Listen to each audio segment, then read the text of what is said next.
So good, so good, so good.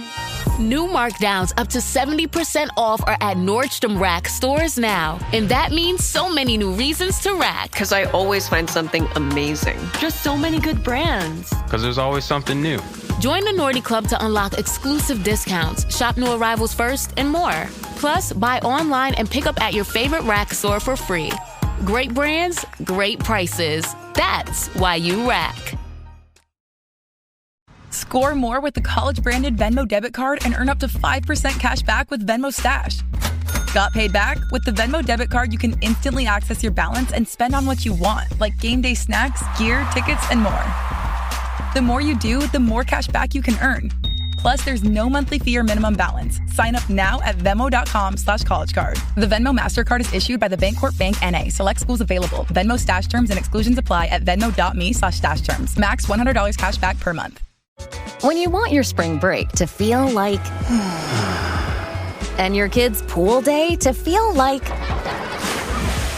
and your hotel bed to feel like... ooh, and room service to feel like... because at Hilton, hospitality feels like... Your cabana's ready. Would you like fresh towels? It matters where you stay. Book now at Hilton.com. Hilton, for the stay. This episode is brought to you by Nespresso. Introducing Virtuo Up, the latest in a long line of innovation from Nespresso. It's innovation you can touch, sense, and taste in every single cup. With a 3-second start, easy open lever, and dedicated brew over ice button, it's even easier to enjoy your coffee your way. Sip for yourself. Shop Virtuo Up exclusively at Nespresso.com.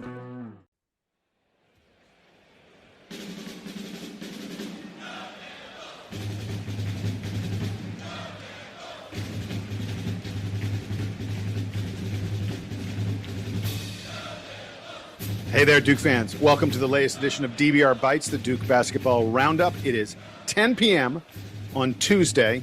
I will tell you that earlier I had no idea what day of the week it was. That's how busy Donald and I are at the moment. We don't even know what day of the week it is. I'm Jason. He's Donald. Donald, did you watch any interesting basketball this evening? So I was watching the ACC Tournament. I watched that all day and then decided, I should watch some NBA games. And I turned it on to the Miami Heat Wizards game, where Bam Adebayo eventually ended up with 83 points.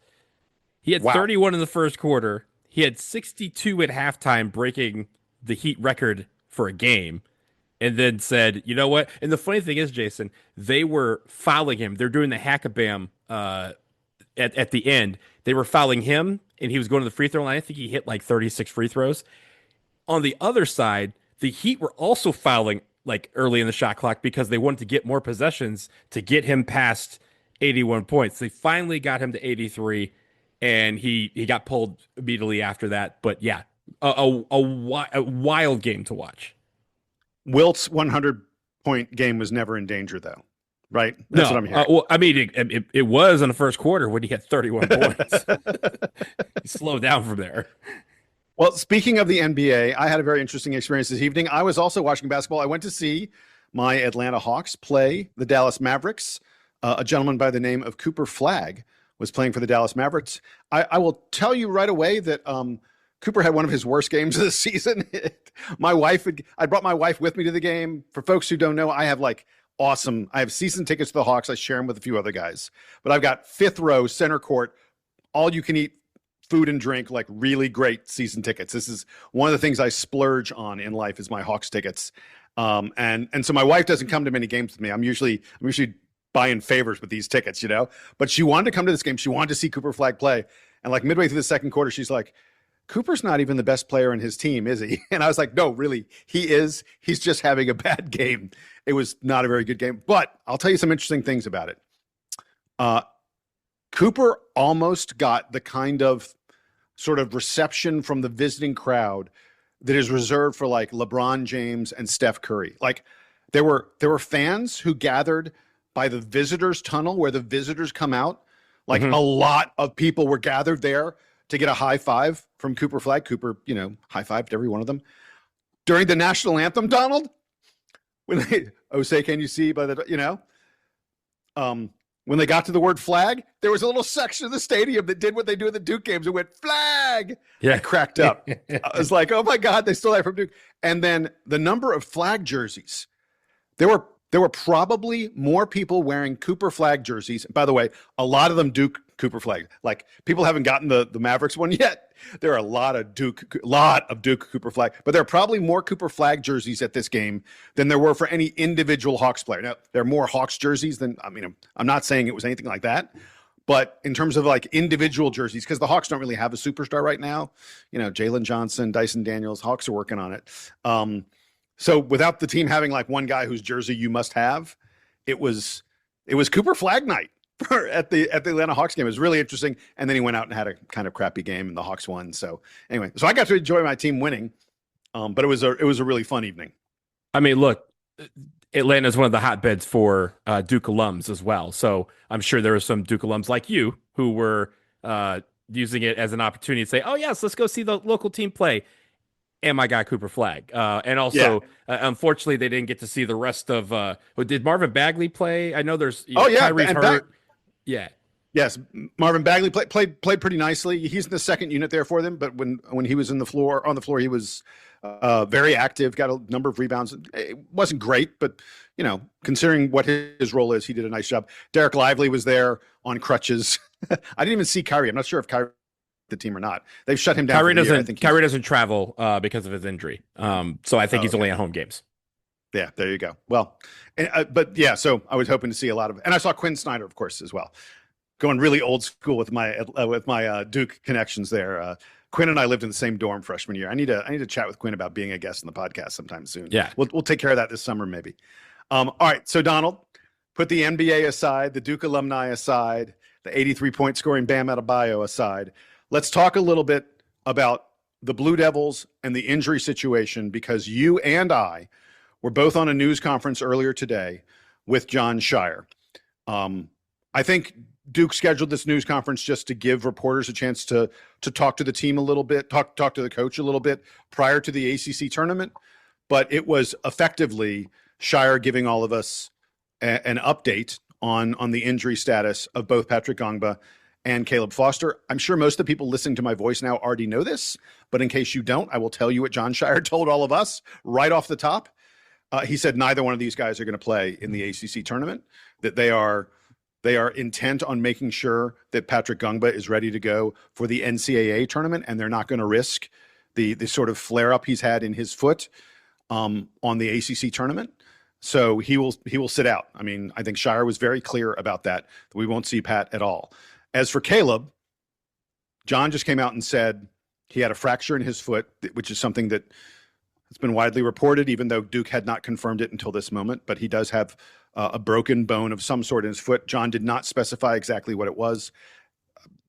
I've heard it's one of the metatarsals in his foot, which is a fairly common kind of foot injury that occurs. Jon said they are still holding out hope that Caleb will play in the NCAA tournament, but he said if that happens, it would probably be in the Final Four. So that's a pretty dim outlook in terms of Caleb Foster making it back for this team. And then, go ahead, Don. We should talk about what Jon said about the other guys and how they're going to make up for Caleb's absence. Well, before that, I think there's some details that we can add in here too. I think when he mentioned that Caleb would only be able to get back if we got to a Final Four, he didn't say if we got to a Final Four in comes number one. He said that is like that's the earliest possible. It's the earliest possible, and it's also not guaranteed that if we get to the Final Four that he would be ready. The same goes for Pat. He mentioned that, first of all, it was not like an acute moment or injury, right? Like it wasn't something that sparked this flare up. It was just a gradual thing that kind of built up over the week. He said he mentioned Pat had said something to him during the NC State game that he'd started to feel it. At that point, they tried to let him rehab. And even, again, we're planning on playing him on Saturday, but he said that it was not feeling great, and he decided, okay, you're not playing. So there's that. But even with him, he said it's also not like a timetable injury, like, hey, rest 6 days and you'll be fine. Their goal is to have him ready for the first round of the NCAA tournament. But again, we're going to have to wait and see with him as well. So I think the idea here is people are going to be impatient in a way. And I get that that's going to be something that happens with some of these things. Like, okay, if we, when the Final Four happens, if number one is not on the floor, then there was some sort of setback. Put that out of your mind right now. Right, that's not the case. These things are injuries that don't have a timetable with healing. In fact, it's even a stretch for, again, as you mentioned, for Caleb Foster for 3 weeks to be a timetable where he could come back and not just play, but be effective. So we're not looking for a Willis Reed situation here where he comes out of the locker room and scores a couple points and then sits out the rest of the game. We don't want to do right. We want to do right by him. So again, we're going to be without Caleb. He mentioned the word foreseeable. We're going to be without Caleb for the foreseeable future and Pat for the ACC tournament, and hopefully have him ready for the first round next week. Yeah. All right. So now let's get to the next question that was posed to Jon, which was, hey, so what do you do? And I want to play a little bit of sound from the news conference. Jim Sumner, friend of the podcast, and there are a few people out there who cover Duke as well as Jim Sumner does. Jim asked Jon about how much Cayden Boozer plays, and are there other players who are maybe an option to help out with the point guard duties? Have a listen to what Jim asked Jon and how Jon responded to it. Hey, Jon, good morning. Good morning.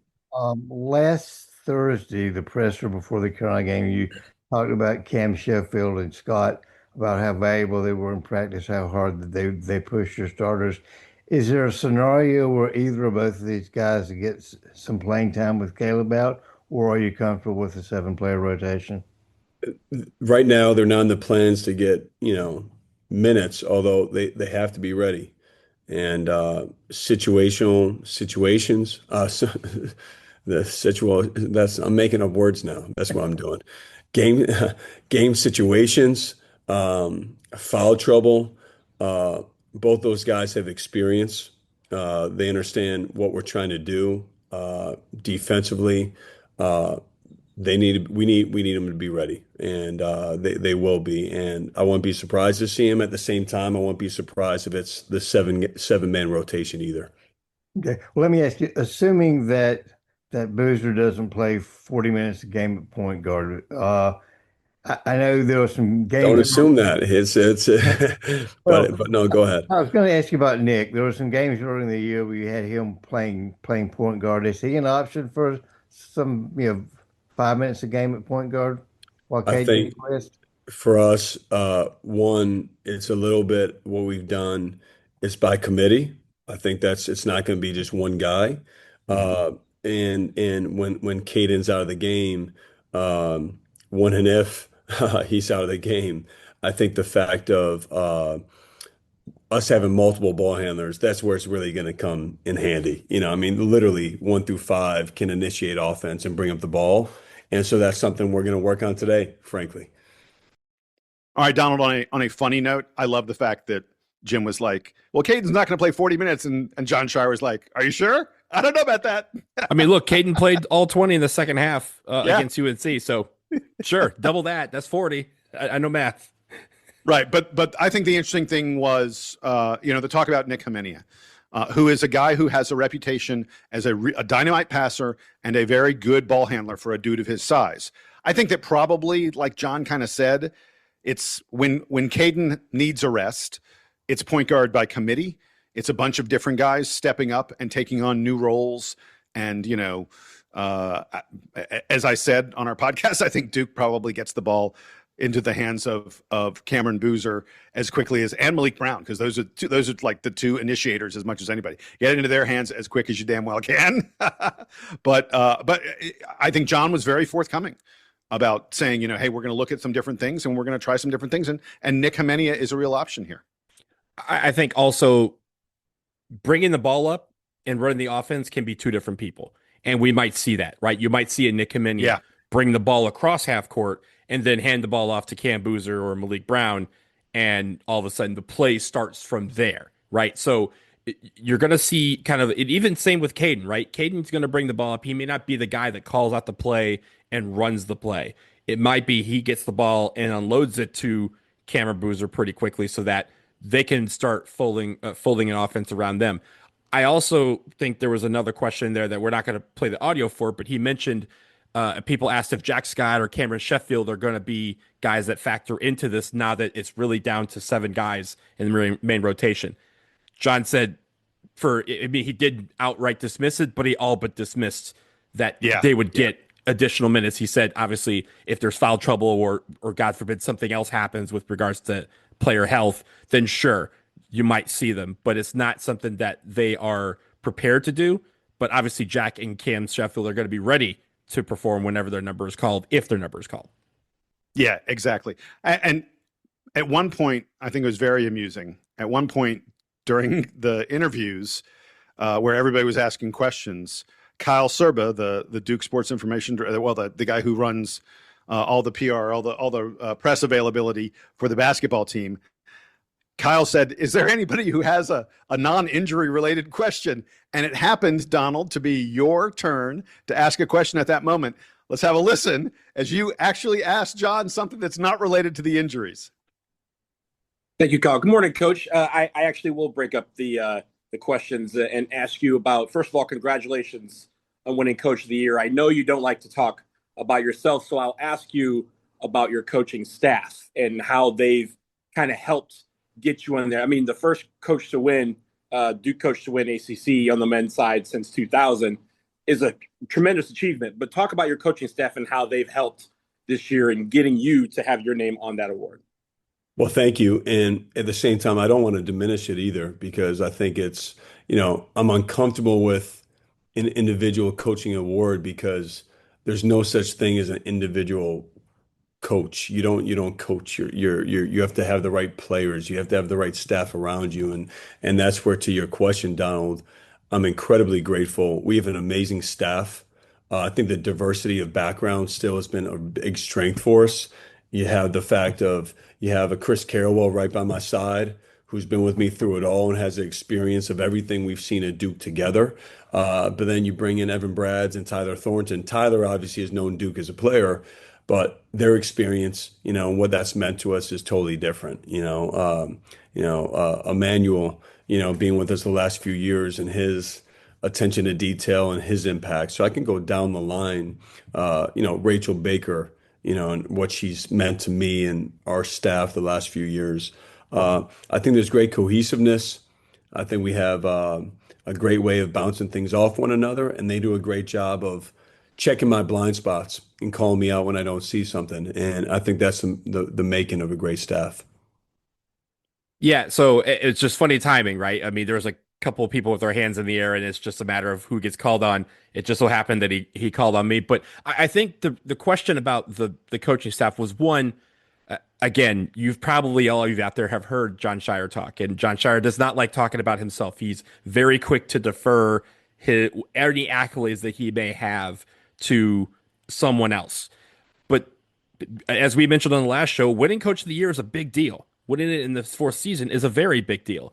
But I also recognize that it was a coach's group that helped him get his name on the trophy. So for him to be able to spend a minute to talk about them, but also, Jason, it's important in the context of this injury, because these guys are going to have to figure out new ways to win without 2 guys who were very important to us. Sure, we still have important guys left, but it's still about getting those guys in positions for success. Down low, how do you keep teams from doubling and tripling Cayden Boozer, right? How do we get Malik Brown free to get more points offensively like he did against UNC?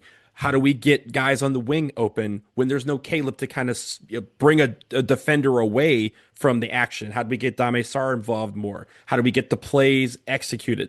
Those are all questions for the coaching staff. So again, it's a great thing that they won this award, that Jon Scheyer won this award to reflect his great coaching staff that he has built this year. And now they are like, okay, now we really have to get to work and show that we are the best coaching staff in America by trying to figure out how to navigate through these injuries, at least especially until the day that Pat Ngongba is cleared and ready to play. Yeah, exactly. All right, hey, we're going to take a quick break. On the other side, we're going to give you a little bit of a preview of what to expect from Duke's opponents in the ACC tournament. The tournament is underway. ACC bubble teams playing for their lives. All that when we come back.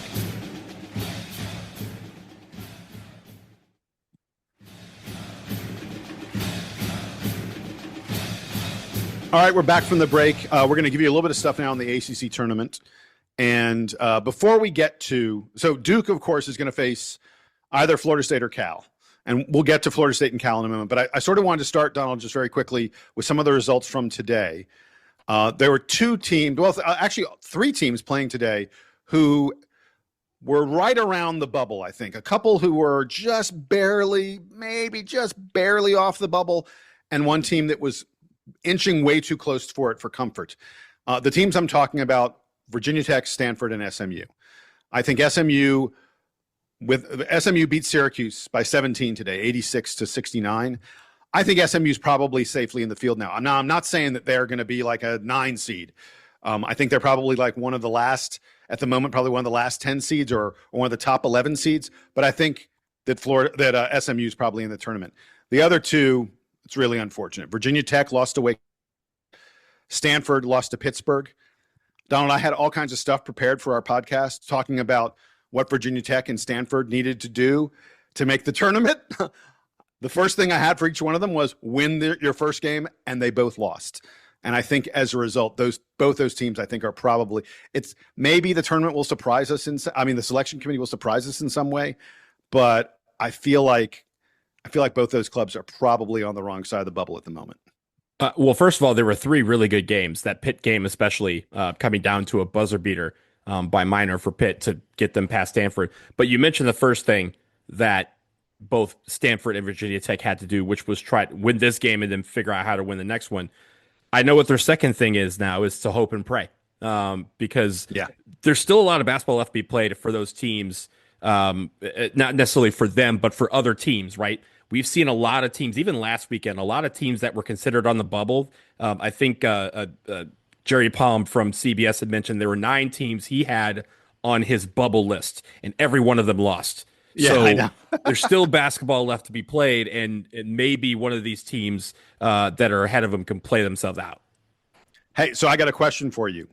If we're considering Virginia Tech and Stanford, is it better to have good wins or no bad losses? Because their resumes, Virginia Tech and Stanford, are like, they're really interesting in terms of like the opposite of each other.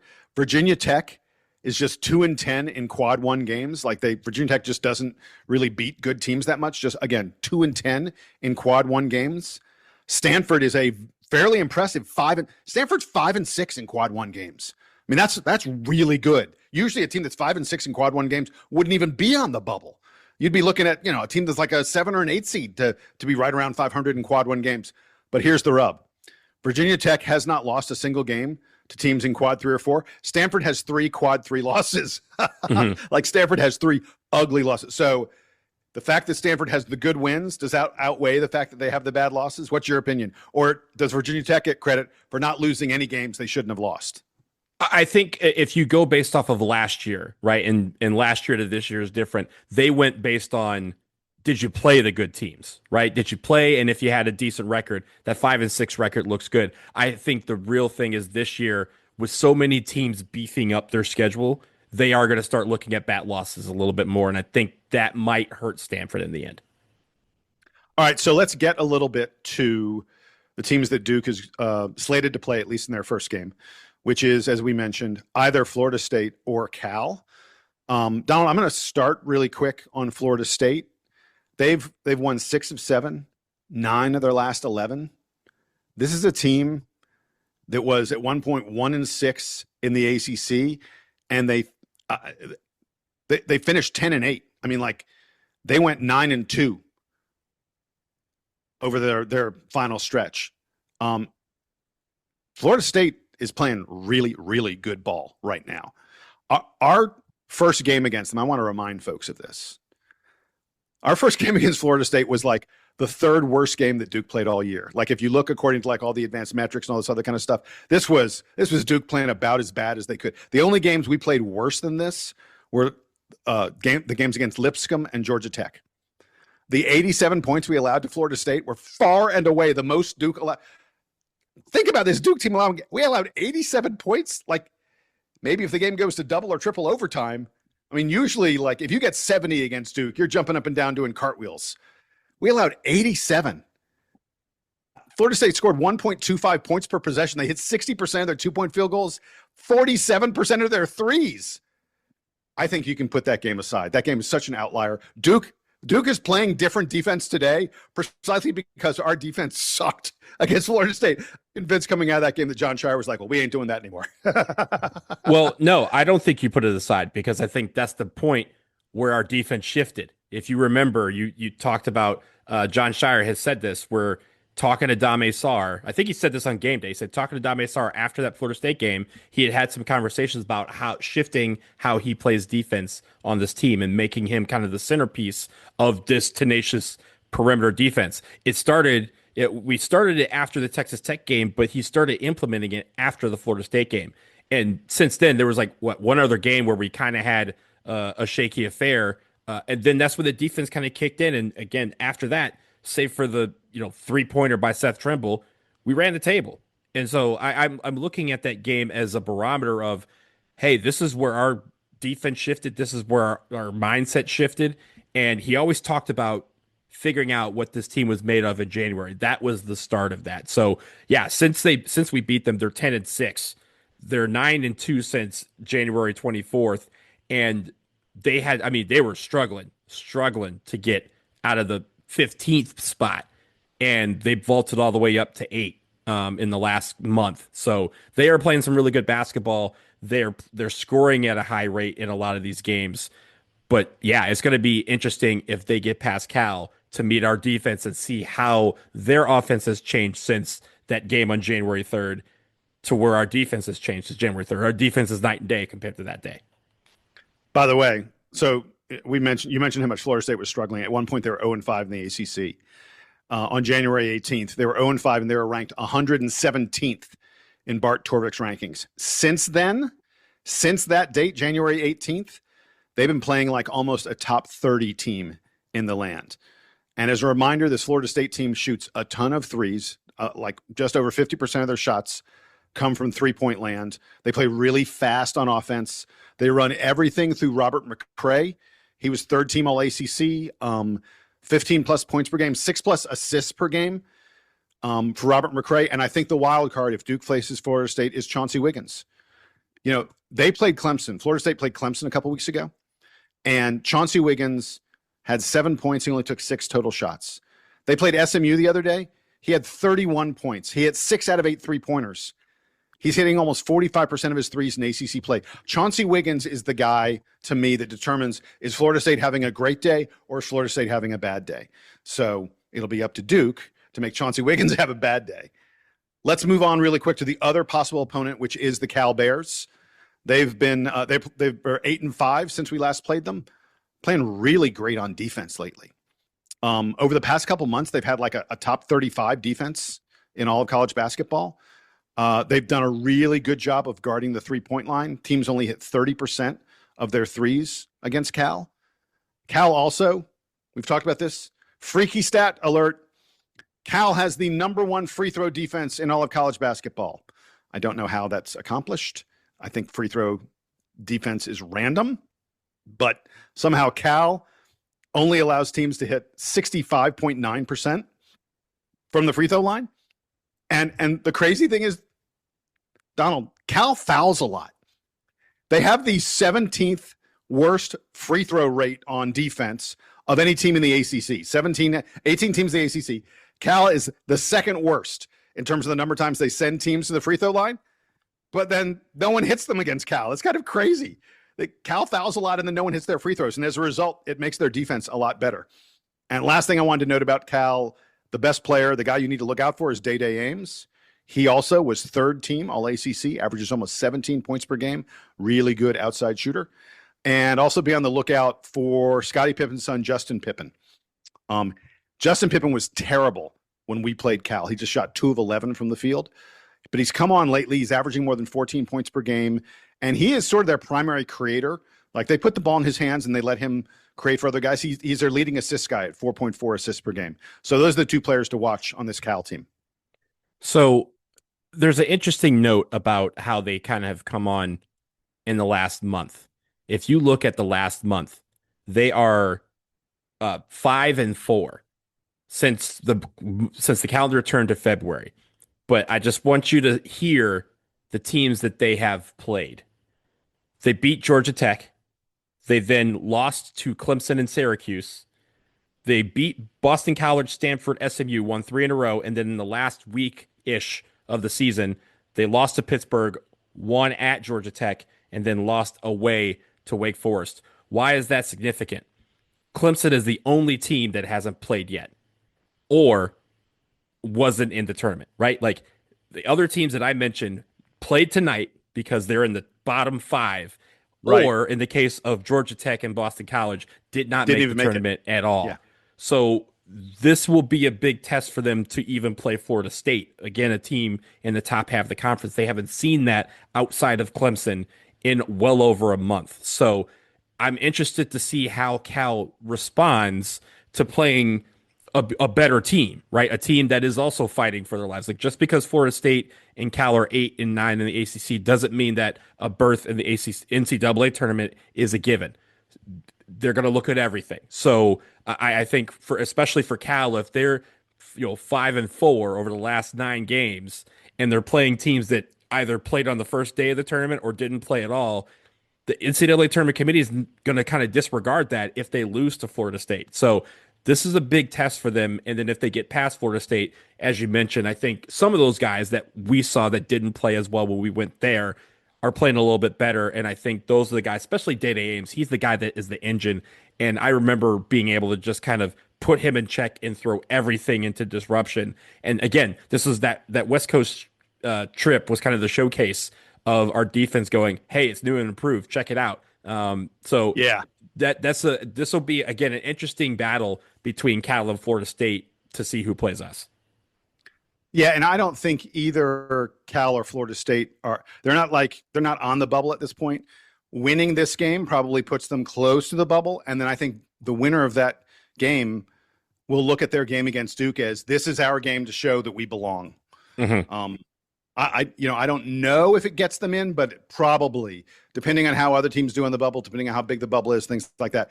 If whichever one wins the game that they play against each other, they're going to look at that Duke game as their chance to play their way into the tournament, a major extra incentive for those guys against Duke.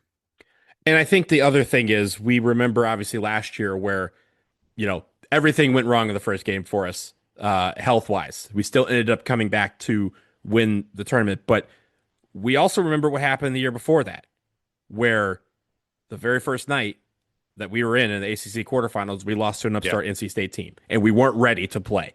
And this is an opportunity, again, with 7 guys, we have to be ready to play whoever it is that ends up being on the other side. So, sure, 7 guys, and I think the one thing that's great, right, is that nobody is treating the injury bug that has hit us very suddenly as an excuse. But execution still needs to be key, and they're going to have to play through tired legs. This is where I say blowouts are fun because, if we can get Jack and Cam in there and get some time and get a couple of those guys a little bit of extra rest on these days, that's great. But make no mistake, nobody, including myself, should be expecting a blowout in any of these games. These are going to be tight games. These are going to be games that probably will have a few possessions in the balance. Hopefully we're running away with them. That'd be great. But do not expect that based on what I've seen when we have these kind of games. Just get your Tums ready. This is the ACC tournament. Everyone here is much improved. Everyone's obviously going to be coming for us, and it's our job to stop them. With 7 players, we can do it, but it's going to take everybody on that team to be ready to go. Hey, really quick, I just want to talk about a couple other things about the ACC tournament. First of all, even though I knew it was coming, I'm a little bit bummed that Miami's on the other side of the bracket from Duke. I wanted to play Miami so we could face everyone in the ACC this year. I don't think anyone's saying, "Oh, Miami should be you got to avoid nothing like that." But it's still, I think, it's nice to play everyone in the conference at some point. And the fact that we're missing Miami this year, we could face them in the ACC finals, and it's not at all outrageous to think that Duke and Miami will make the ACC finals against each other. But I'm a little bit bummed that Miami's on the other side. I am not at all bummed that Louisville is on the other side, though, because I hate the idea of beating a team 3 times in one year. We've taken out Louisville twice, but they've been, reasonably competitive games. This Louisville team is the advanced metric folks will tell you, even though Louisville's seeded 6, Louisville's the second best team in the ACC. That's what Ken Pomeroy thinks. So I'm perfectly happy that Louisville's on the other side of the bracket. It is worth noting, though. We think about Duke's injuries and how tough they are, but Michael Brown Jr. of Louisville, they say that he will not play in the entire ACC tournament. They're trying to get him back for the NCAA tournament. His season has been so messed up by injuries. We're talking about a high lottery pick here who's just been in and out of the Louisville lineup left and right. We already know that Caleb Wilson is missing the entire ACC tournament and the NCAA. His season's done for Carolina. I mean, can you imagine if instead of Caleb Foster getting injured, it was Cayden Boozer? I mean, because that's what it feels like, I'm sure, for the Carolina folks. And I'm fascinated to see how these ACC games play out as these teams feel like, does SMU feel like they need one more win? Probably not. They're probably okay. NC State, they could be looking, I don't think they're in danger of falling out of the tournament, but if they lose their first round game, NC State could be like an 11. They could be in, functionally the play-in games. There's some really, really interesting games that happen here still in the ACC. I think the best part about the postseason tournaments at large, right, is it's mainly in the Power Five because everyone else is kind of a winner or bust. But in these tournaments, you have a way to play yourself into the tournament, right, by just advancing. NC State doesn't have to win the whole thing, but if they get to the semifinal, that they get past Pitt and then they get past Virginia.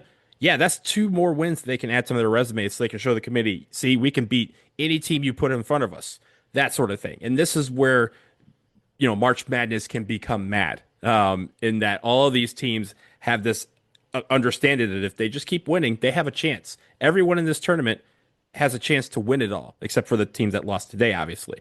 So this is a great opportunity for them. Excuses are going to be thrown out the window. Everyone's legs and mental toughness are going to be tested, and Duke is no exception to that. So there is one of these teams is going to win the ACC tournament and get that outright bid, but everyone else has a chance to play their way into the tournament by their performance. So all that's left to do is play the games. All right, that works for me, man. With that, we're going to wrap it up here on the latest edition of the Duke Basketball Roundup. Thanks for being with us. Don't forget, send us your headlines, send us your comments, your emails, whatever it may be, dbrpodcast@gmail.com. This is the time of year to make sure that you have liked and subscribed to our podcast because they're going to be coming fast, people. We got games on back-to-back-to-back days, hopefully, and we are going to be every one of them for you. He is Donald. I am Jason. The ACC tournament's happening in Charlotte, and here's the Duke band playing us out and taking us to the tourney.